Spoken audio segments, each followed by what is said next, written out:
Super Bowl champ Dick Vermeil. Good morning. Please excuse my throat, but it was an intense game last night. All right, let's go, momentum changers. Let's go, O. There it is, he's gone. That's what the World Championship's all about, guys. Let's go. Now let's go. So it all comes down to this. 6 seconds to play. All right, guys. Last play of the game. McNair drops. Throws right side for Dyson. He dives for the end zone. Didn't make it. Didn't make it. No. No. That's it. And we won it. Woo-hoo! That's the game. It's over. It's over. We're world champions. Well, one of my first thoughts was to get my family down there. Can you get my wife? Right there in section 130 behind the bench. She'll jump down. I don't care. She'll fly down. She'd been like an assistant coach on my coaching staff for a long time, and I wanted her to share that experience. Well, she came over the wall, and I said, bring the kids. Come on down here. Then the cops were saying you can't do that. I said, listen, this may be the only time in my life I ever won a Super Bowl. It's the first time. They're coming. Come on, Stevie. All right, buddy. I got it. What do you think, guys, huh? We won the Super Bowl. We won the Super Bowl, did we not, huh? Did we win the Super Bowl? Did we win the Super Bowl, huh? Did we win the Super Bowl? There can't be anything higher than that moment at that time.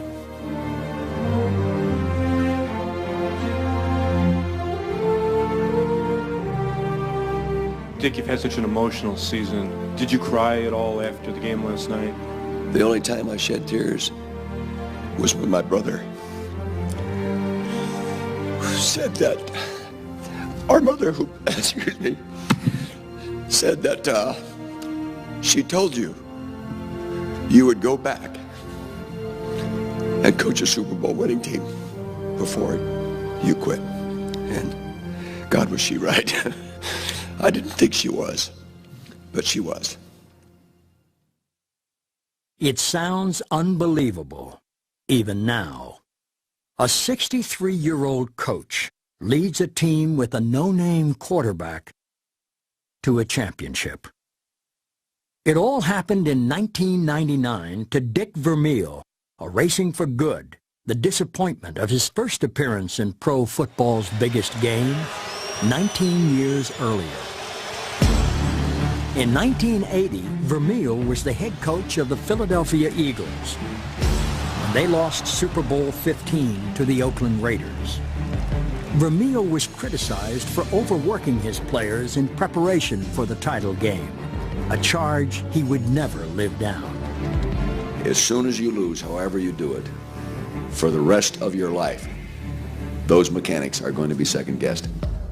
There are all kinds of situations through a long coaching career that you live with for a long time. And I think the pressure grows. When I was in Philadelphia, I was my own offensive coordinator. I coached my quarterbacks and ran all the quarterback meetings. I was involved in everything. Plus, I used to sleep all, in the office and maybe get 2, 3, 4 hours sleep. And I knew I couldn't do that. I am emotionally burnt out and therefore feel that I need a break. Vermeil left coaching, but remained close to football as a broadcaster. He and his wife built a cabin in rural Pennsylvania, where he often thought of returning to the sidelines. But not until 1997, when John Shaw asked him to help rebuild the Rams, did 60-year-old Dick Vermeil decide to come back to coaching. 14 years ago, I left coaching, okay? I left coaching because I had to, and I'm not embarrassed to say it. Today I'm back because I have to. Here's my reaction. That was my reaction when I heard Dick was going to be our coach. The only thing I knew about Dick was the old highlights, him screaming, him going nuts. Hey, Jerry, let's go! And the burnout, which scares players to death. Coaches that work 18 hours a day. Well, this is the guy we're going to have in. Vermeil was taking over a team that desperately needed help getting its head on straight. Here we go. Since 1990, the Rams had stumbled to 36 wins and 76 losses. We had lost so much that we had accepted it, that we stopped working hard, that we stopped pushing ourselves to be the best. So when he came in, he told us that it was going to be tough, There was no way, no way I could have known what was going to happen at those practices. In 1997, defensive tackle DeMarco Farr began his fourth season with the Rams by meeting their new head coach, a man who had crossed his path before. I had one of my best games in college against Ohio State. Guess who the announcer was? Dick Vermeil. I won player of the game that day, so did Big Daddy Dan Wilkinson. So Dick, at the end of the broadcast, says, Big Daddy Wilkinson will be a future pro. DeMarco Farr, on the other hand, he's a great college player, too small for the pros. Yeah, I think it was a fair, honest evaluation because, you know, he was short. Too small to be a defensive tackle in the National Football League. Farr was an undrafted free agent who signed with the Rams and worked his way into the starting lineup. He had endured 3 losing seasons with the team, but when Dick Vermeil arrived, Farr and the Rams discovered what real endurance was all about. Hey, first day out, first new Ram practice. The only way you can get better is to work. He made his point. The first minute we're on the field, we're banging pads. The first day, in the heat. All right, that's it, Zach. All right, good job. My attitude was when we step on the field, we're prepared to fight. No easing into a street fight, guys. It's a frame of mind, a toughness frame of mind. And I really felt the organization needed to be toughened up. Come on, Ronnie, you're not even sweating. Did you work today? Huh? We worked them harder than normal. Pads every day, 3-hour practice in the morning, 3-hour practice in the afternoon. Obviously, it wore them out. There were times in the season we went into games a little bit tired, but I didn't think we were going to beat anybody real early in the campaign anyway, and the thing to do was to just keep working them. No easing into a street fight. Let's go. Just as Vermeil expected, the Rams struggled in his first year. So when his second season began, the long practices continued. But so did the losing. Here they come, final play of the game. Juggled by Banks, who wants to throw it, now will run it. He's in the open, they dive for him, and short of the goal line. The game is over. Devastating. I mean, where do you go from here now? It took a toll on me emotionally.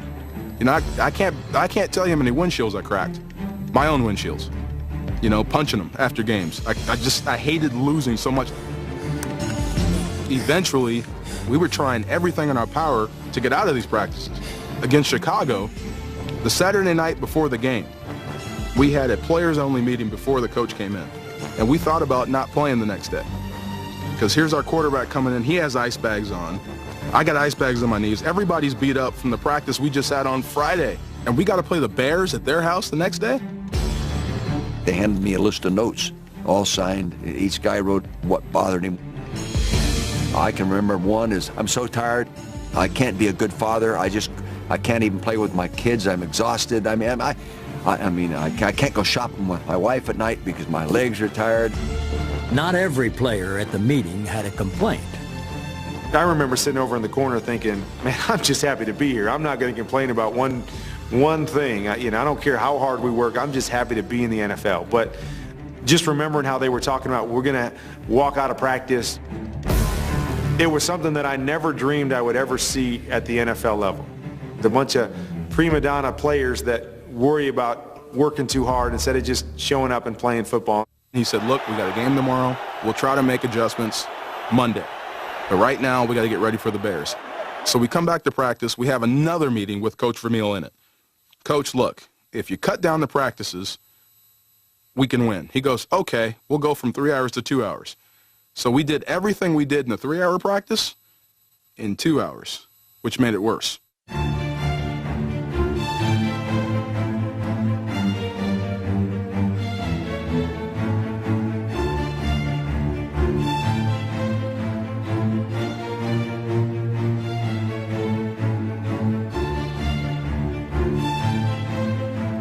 Any coach in the National Football League knows that with that kind of a record at 2 years, you better win your third or you're not going to be there. And yes, they were disappointed we were still losing. But all I ever kept talking about is we're getting better.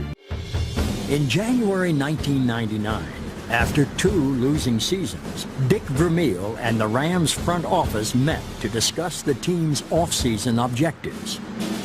Above all, they agreed that St. Louis needed to upgrade its offense. Vermeil began by hiring Redskins quarterback coach Mike Martz to serve as his offensive coordinator. The Rams signed Trent Green, who had flourished under Martz in Washington. And in April, they traded for Pro Bowl running back Marshall Faulk and drafted wide receiver Torrey Holt. When you look at the new quarterback in Trent Green, you look at Isaac Bruce, you look at Marshall Faulk, now you throw in a Torrey Holt, you have playmakers. They have really upgraded their team.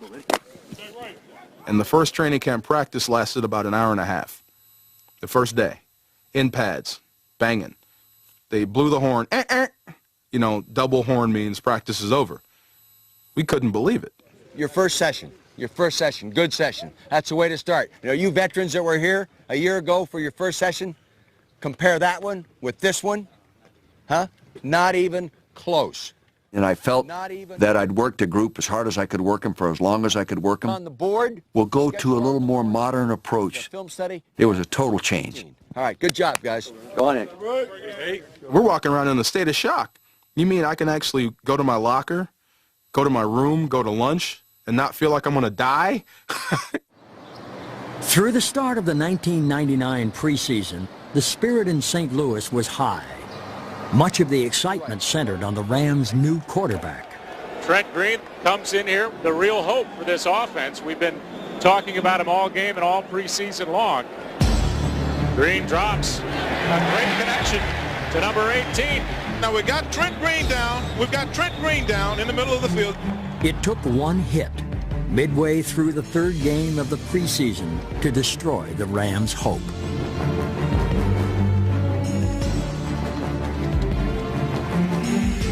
And you can just hear all the air come out of the place. Gut-wrenching, believe me. But I don't know how else to describe it. You know, your first thoughts are, oh my gosh, the season's over. We can't play without a quarterback. I remember Isaac Bruce taking off his helmet and slamming it on the ground. It's like, we're back to square one. Kurt Warner checks in. Certainly not where Trent Green is and the kind of experience that Green brought to this offense. Saw Trent at halftime, and he basically told me at that time, you know, I tore my ACL. I'm going to be out for the season. And I guess it was at that point where, you know, it kind of shocked me, like, maybe this is my opportunity. Maybe this is my chance to play. Kurt Warner was the new Will Fuhrer, who was the new Jamie Martin, who was the new T.J. Rubler. You know, he was the 3rd-string guy that was cool. He was our scout team quarterback, and he was our guy that never gets in. No one knew his story at all. There were many stops on Kurt Warner's journey to that moment in St. Louis. None farther from the NFL than the Hy-Vee grocery store in Cedar Falls, Iowa.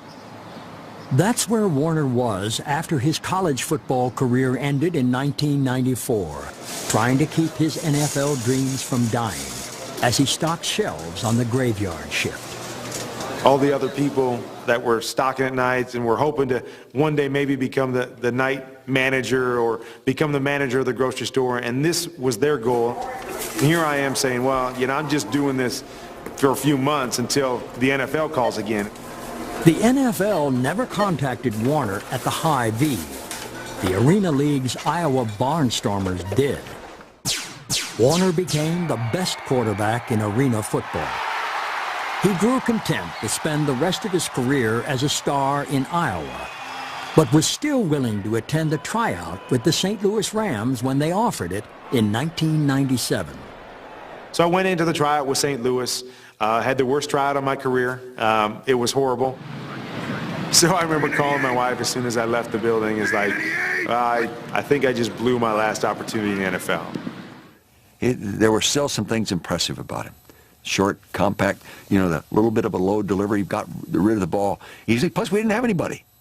You know, you open the doors to more people when you're not a very good football team. The Rams signed Warner and sent him to play in NFL Europe. When he returned in the summer of 1998, Warner earned a spot on the St. Louis roster.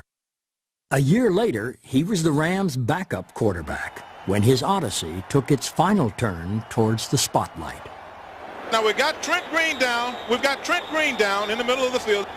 I told the whole squad, we've got a guy in this room that nobody knows about that can do it. And we aren't going to go out and find some guy that's played 10 years and maybe even been to a Super Bowl or been in a championship game or maybe played in a Pro Bowl at one time or another. We're going with Kurt Warner, and I sincerely believe he can do it.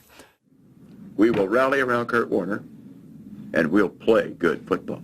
They portrayed a quiet confidence in what I could accomplish, although still to this day, I don't know exactly what they believed or actually how well they thought I could play. Have a good one. Just stay within yourself.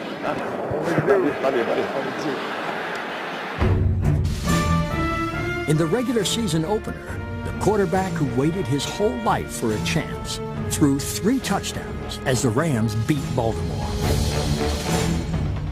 Quarterback doesn't look bad, Jimmy. What? It doesn't look too bad. Quarterback? No, it looks pretty good.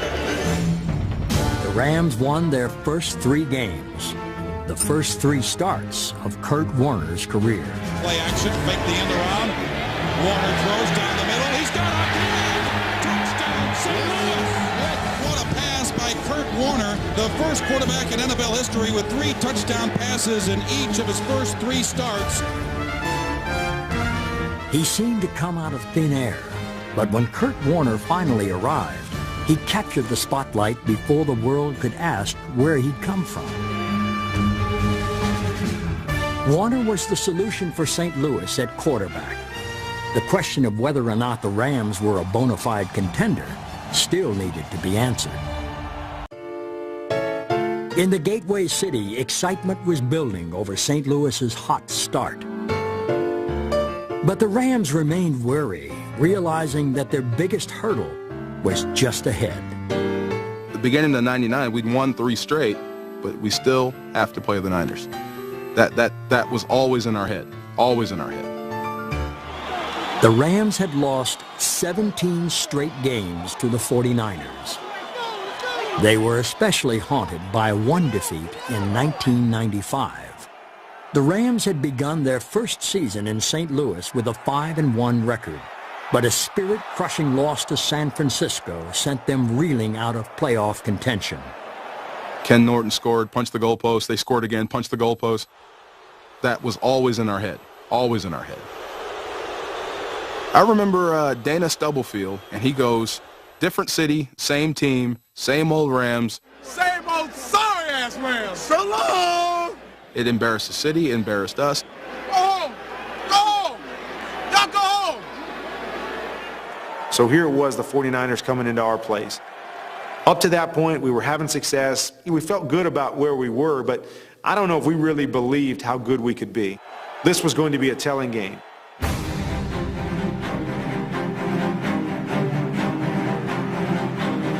Bruce goes in motion to the right side. Warner pumps for him, has him at the goal line, touchdown! They thought it was going to be the same old sorry Rams that they were playing. We unleashed on them.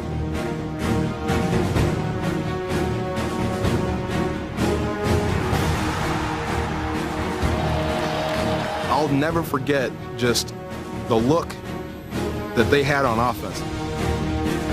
And I can remember Jerry Rice, the great player that he is, like, oh my God, I can't believe these guys are serious. Yeah, we are. I don't care who you are, Jerry. I don't care how great you are. I don't care about your Super Bowls or your rings. It's our time. The Rams ended the 17-game losing streak and finally embraced the notion that their hard work was paying off. I think everybody left the field that day saying, we could be something special. Sorry, same Rams. Same sorry old Rams. Hey, we the same sorry Rams, though. I tell you what. The new Rams ran their record to 6-0. Their rapid turnaround was becoming the story of 1999, and midway through his first season in St. Louis, running back Marshall Faulk, number 28, was already the leader of the team. Marshall Faulk can make a play when not many little things were done well. I have seen him do it.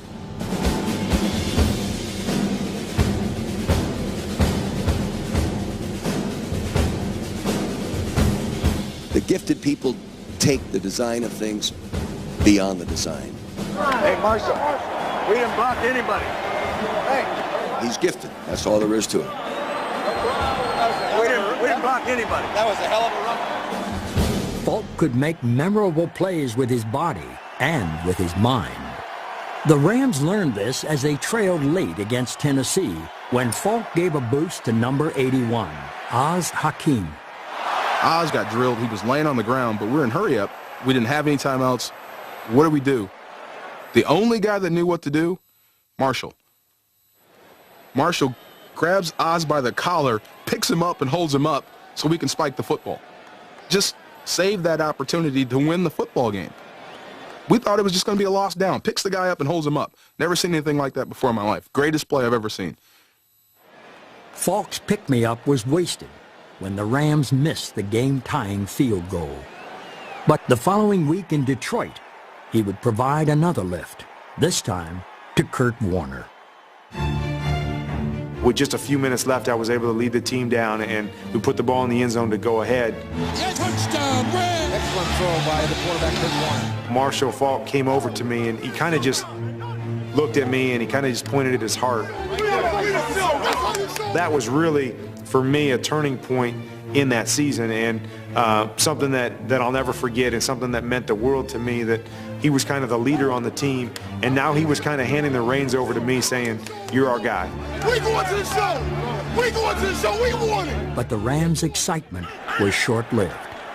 With 28 seconds to play, the Lions scored to send St. Louis to its second consecutive loss. 2 losses now. People are starting to call us flukes and jokes and this and that. And all it did was make us even more hungry, make us even madder. We didn't want to go back to that old stuff. We wanted to stay right where we were.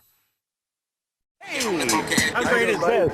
How are you? How great are you? Well, I feel pretty good. We're a good football team. You're a good football team. It's a good group. They're my guys. Got 8 guys suiting up today that were here when I took it over. 8 guys.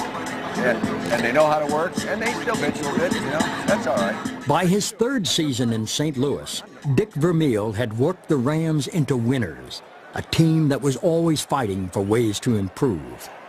I was having problems getting off these big guys, 320-pound guys.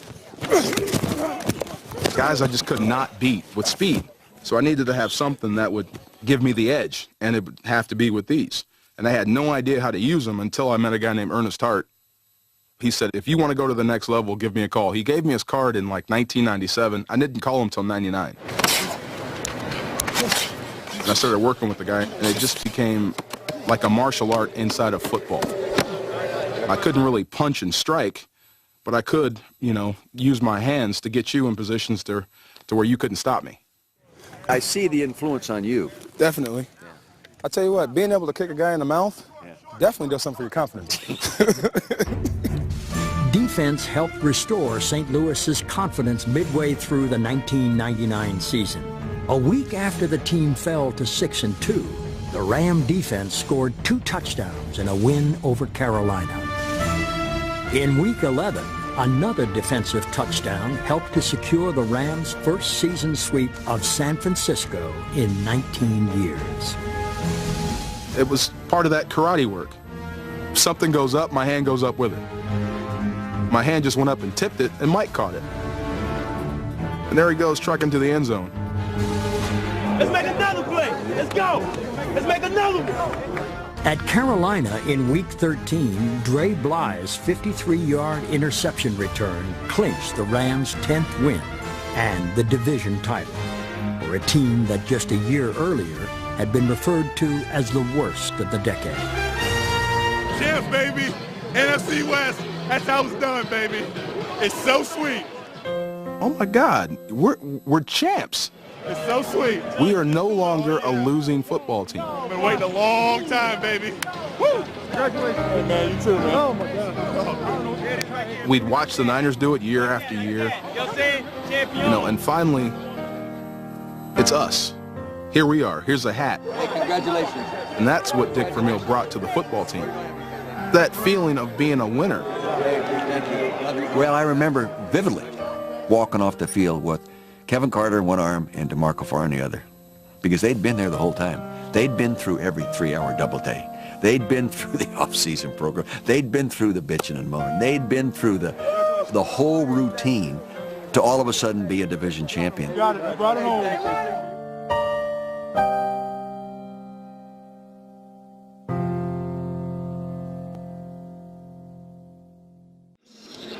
In St. Louis, 1999 had turned into a fairy tale, and for the Rams offense, a wizard named Mike Martz was writing the script. Mike Martz was very much responsible for our success, along with all the coaches. But as an offensive coordinator, you have more responsibility. I told Mike when he came there, I was going to turn it over to him. It's about time you got a chance. I appreciate it, to be Dick, what I you do. have the ability to be. Just go ahead and do it. I appreciate it. I do. When Mike was calling plays, he used to startle me sometimes. He'd do things coming out of our own area in the field that I wouldn't have done. Oh, Michael, down here? Geez, good luck. I'd say, oh my God, Mike, what are you doing? Bang, and it would work. That's one of the reasons we became so explosive offensively, because we had no fear. Martz's offense would be called the greatest show on turf, a scoring spectacular that shone the spotlight on Kurt Warner. You like to think that somebody could have thrown you in any offense and you would have had just as much success, but the style of play, the timing that we had with our offense in St. Louis,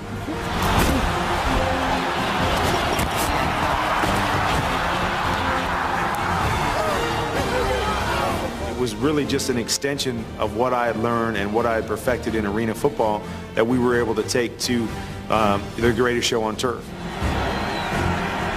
Warner takes, scans the secondary, and it is caught by Isaac along the near sidelines to the 20, to the 15, to the 5. Touchdown, Rams! What a pass by Kurt Warner. I love this, Michael. What a perfect pass. Touchdown, Rams! Warner fakes to Marshall Faulk, now throws the middle. Touchdown, St. Louis! Warner had gone from working at the High V to being named the NFL's MVP. In 1999, Warner threw 41 touchdown passes and led the Rams to 13 wins. A remarkable turnaround for a man and a team. Touchdown, St. Louis! That is a touchdown pass, number 40, for Kurt Warner. Now in the 40 touchdown pass club, there's Dan Marino and there's Kurt Warner. Unbelievable. In the first NFL playoff game ever held in St. Louis, the Rams scored on their first play from scrimmage. The 77-yard score by Isaac Bruce was the first of 5 touchdown passes by Kurt Warner.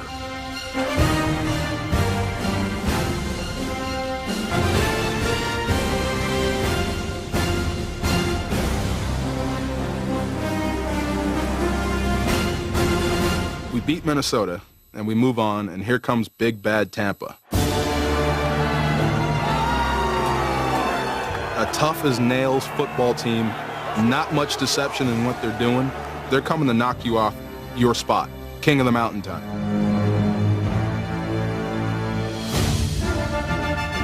Tampa Bay, defensively, was outstanding. In fact, we probably underestimated how good they really were.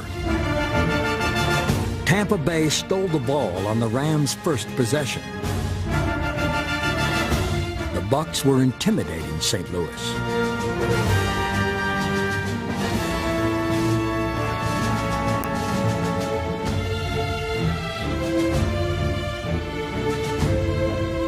You can't ease into a street fight.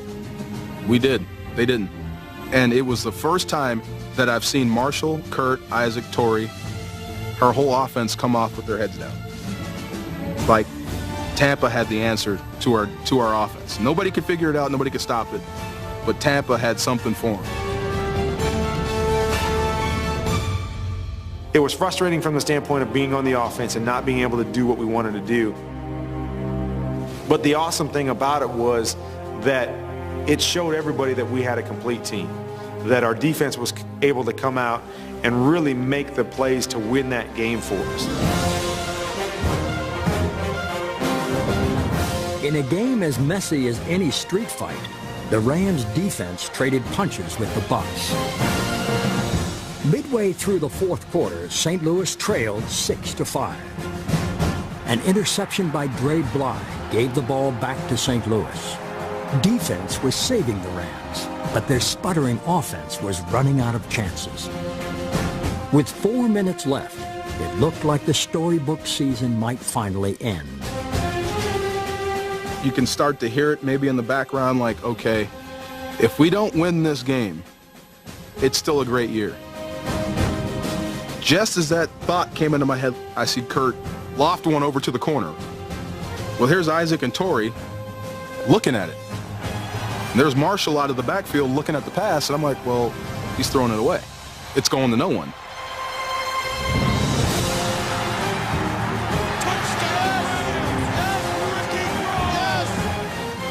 Kroll? What a time to do it. Ricky Kroll, no touchdown catches all year. Ricky caught the game-winning touchdown pass to put us into the Super Bowl. You don't write it any better.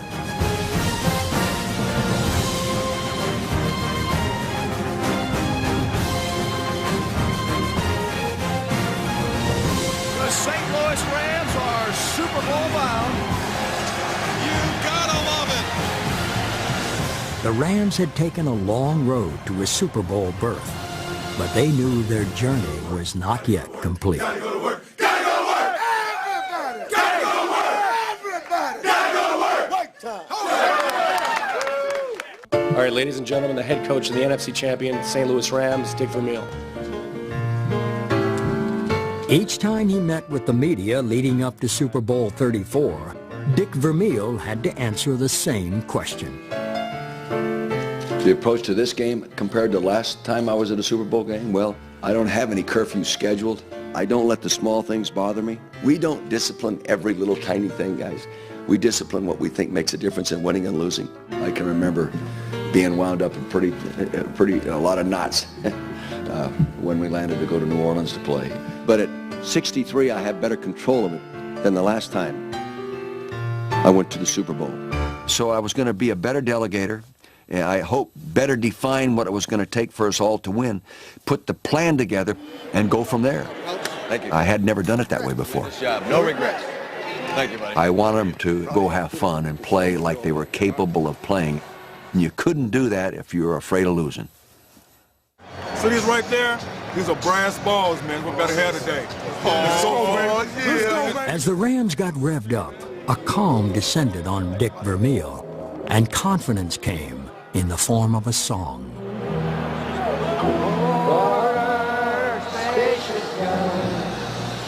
Ray Charles. I used to play Ray Charles mood music in the locker room of my high school games, just to relax the kids. 1959. That was my first coaching job at Delmar High School. We drove to San Francisco to hear Ray Charles sing. I heard that and I said, oh my gosh, it's going my way. That's a good omen to have Ray Charles sing, I promise you. This game's all about scoring points, guys. We got to score some points.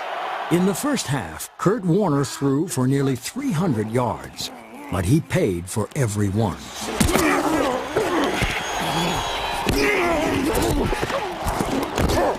And the Rams scored only 9 points.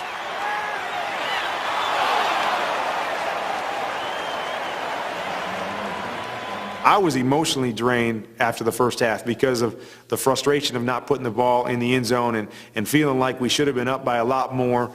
I was physically drained because of the pounding that I was taking. So I remember going in at halftime, laying out on a table, saying, come tell me what I need to know. I'm not going to get up. I'm just going to wait it out right here. I was just exhausted. Coach Vermeil, he actually went over to Paul Justin, who was my backup at the time, and just said, you know, are you ready to go? Are you ready to play? Kurt, I'm not sure he can go out and play in the second half. You think he'll be able to finish the game? Quarterback. He's all right. He says he's okay. And I think he's hurting a little bit. The doctors say he's okay. 45, look! Warner was healthy enough to drive the Rams to a touchdown on their first possession in the third quarter. St. Louis took what felt like a comfortable 16-0 lead. But for the Titans, the fight was not over. Hey! Hey! Last I heard, you had to outscore somebody in 4 quarters. They're celebrating. They're celebrating right now. Look at them. Go win the game. Let's go, boys. The Titans scored on 2 consecutive drives to pull within 3 points. Dives, fights, scores! What a run! Then, with just over 2 minutes to play, Tennessee tied the game at 16. This is what that's World Championships are all about. Now we battle. Couldn't ask for a better script. Let's go win it right now. You know, we called the play. The play was 9.99, which was basically all goes. You know, all 4 of our receivers were going to just run straight down the field. First attempt at the 27. Warner back to throw. Rainbows the far sideline. And it is caught by Isaac Bruce. Makes him on to the 30, 25-20. And they won't catch him today. Touchdown, Rams! What I remember about that play was Javon Curse. Javon was truly freakish then, and Kurt stood in the middle of that rush and lofted it deep.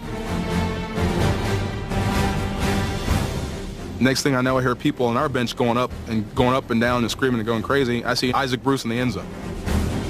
But what I watched was the courage of Kurt Warner to stand in the face of that rush.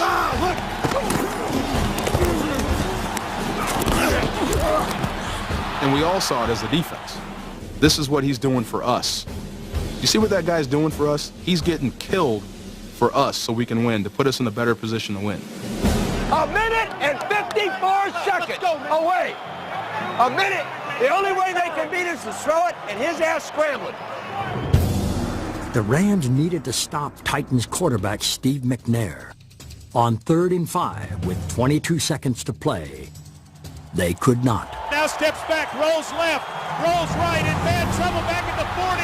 He gets away somehow, fires downfield, there's Dyson. Dyson at the 10. Ball timeout. Kevin Carter! Kevin Carter! We had just played 8 snaps of gung-ho, balls-out football. And that was all we had. Everybody was out of gas. Hey, you went out of the game with 26 seconds to go? You went out of the game with 26 seconds to go? Jay! Back up! Woo! Back up! And he looked at me right after he said that, and I about threw up on him. Really, I couldn't walk. After the Titans' final timeout, Kevin Carter, DeMarco Farr, and the defense returned to the field. So it all comes down to this. 6 seconds to play. Well, I have a very low pulse. It's about 48. And about that time, it was 3 times that. All right, guys. Last play of the game. McNair will work out of the shotgun. The first thing on my mind was, please don't run. Because if he runs, there's nobody out there that's going to catch him. When he let that ball go, there was a sense of relief. My God, thank you. We got a shot. McNair drops, throws right side for Dyson. He dives for the end zone. Reaches to the goal line. No, he falls at the 1. Didn't make it. Didn't make it. No. That's it. We won it. That's the game. It's over. It's over. We're world champions. Coach, congratulations.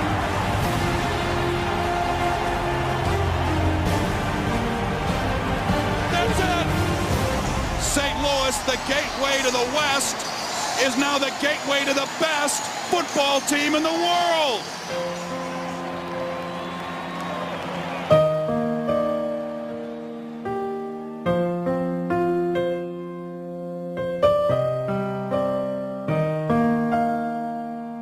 I've been married, I've had kids, and those are the greatest experiences I've ever had in my life. And that's what winning the Super Bowl is like from a football standpoint.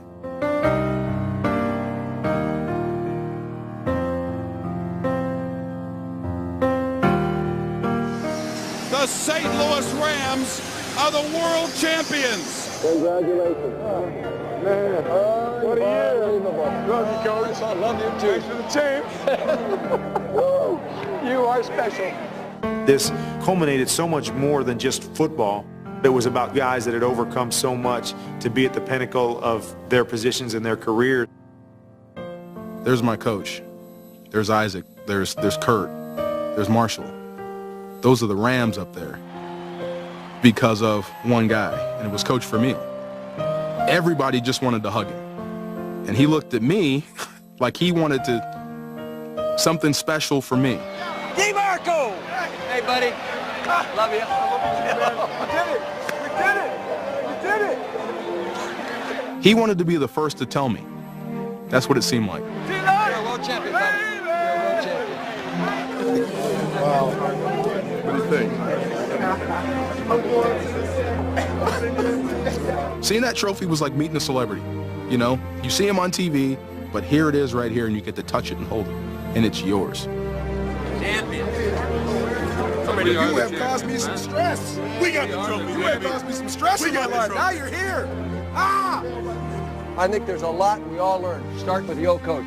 We all learn, but the basic principles that it takes to win will never change. If it's 1980, 1990, year 2000, 2010, when you're raising your own kids. You surround yourself with good people and work hard and be unselfish and care and don't be embarrassed to say I love you and I appreciate it. And because, guys, if you say it, someone else will say it back to you. And guys, I love you. And you know that. I did want them to appreciate everything they went through to end up being a world champion. Once you've accomplished the opportunity to put that trophy up high, that will be with you regardless of what you do the rest of your life.